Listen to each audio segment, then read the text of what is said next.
श्रीमद् भागवत के प्रथम स्कंद को प्रारंभ करेंगे। श्री व्यास देव जी महाराज ने पूरी परिपक्वावस्था में 17 पुराण 4 वेद का जब खंडन किया, 4 वेदों को अलग अलग किया, उन्हें खंडों में बांटा, 17 पुराण लिखे, उसके बाद पूरी परिपक्वावस्था में महाभारत लिखने के बाद यह श्रीमद् भागवत महापुराण लिखते हैं। इसीलिए इसको महापुराण कहा जाता है। सारे पुराण व्यास जी ने ही लिखे हैं, लेकिन अंतिम सार स्वरूप श्रीमद् भागवत को लिखा है। परीक्षित महाराज के पास मात्र 7 दिन बचे थे मृत्यु के लिए। उस समय में शुकदेव गोस्वामी ने उन्हें यह चरित्र सुनाया है, यह भागवत कथा सुनाई है, तो यह हम सभी के जीवन के लिए अति आवश्यक है।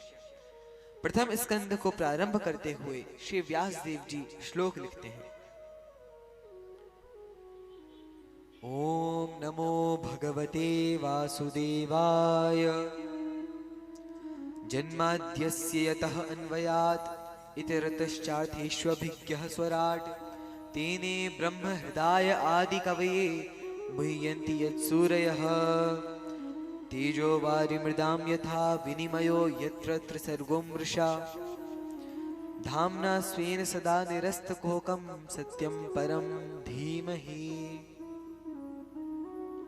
जन्माद्यस्य यतः, जो कि ब्रह्म सूत्र का दूसरा सूत्र है। पहला सूत्र क्या है? अथा तो ब्रह्म जिज्ञासा। सभी को भगवत विषय की जिज्ञासा होनी चाहिए कि भगवान कौन है, हमारा यहाँ जन्म क्यों हुआ, हमें जाना कहाँ है, क्या करेंगे जो हम भगवान के धाम जा पाएंगे, भगवान के दर्शन करने का लाभ क्या है, कैसे भगवान के दर्शन होंगे। यह होती ब्रह्म जिज्ञासा, भगवान के विषय में जानने की इच्छा। जन्माद्यस्य यतः अर्थात वे भगवान जो सबकी उत्पत्ति के कारण है, सबके पालन के कारण है और सबके नाश के भी कारण है। जन्म से लेके अंत तक सब वस्तुओं के जो कारण स्वरूप हैं, उन भगवान को प्रणाम किया है। उसके बाद अगले श्लोक में बताया गया है, यह भागवत जो है यह किसी भी प्रकार का कैतव धर्म नहीं है। कैतव धर्म अर्थात किसी भी प्रकार का छल कपट या इधर उधर की बातें नहीं कही। पूरी सटीक और जो हमारे लिए महत्वपूर्ण बातें हैं, केवल वही इसमें लिखी है। इसमें किसी भी प्रकार का कोई छल नहीं है। भगवान की भक्ति में हम कैसे लगें, पूरे में केवल यही बताया है। तृतीय श्लोक। वैसे तो 4 वेद हैं, 17 पुराण हैं, महाभारत रामायण जैसे इतिहास हैं, परंतु निगम कल्पतरोर्गलितं फलं शुकमुखादमृत द्रव्य संयुतं पिबत भागवतं रसमालयं मुहुरहो रसिका भुवि भावुकाः। निगम अर्थात सभी वेदों का यह परिपक्व फल है, पका हुआ फल है। सभी वेदों का यह पका हुआ फल है। ऐसे तो पूरे आम के पेड़ में आम का रस होता है, लेकिन हम हर कहीं चाकू मारेंगे तो हमें रस नहीं मिलेगा।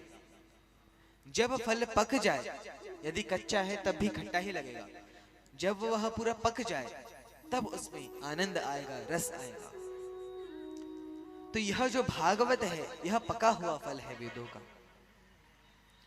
और शुकदेव गोस्वामी की कृपा से, जो कि भागवत के वक्ता हैं, भागवत को कहने वाले हैं, उनकी कृपा से हमें यह मिला है। अब यह बात तो आप सभी जानते ही होंगे, यदि कोई फल हो या आम हो और उसमें जो तोता है उसे काट ले, तो उसका रस बढ़ जाता है, उसकी मिठास बढ़ जाती है।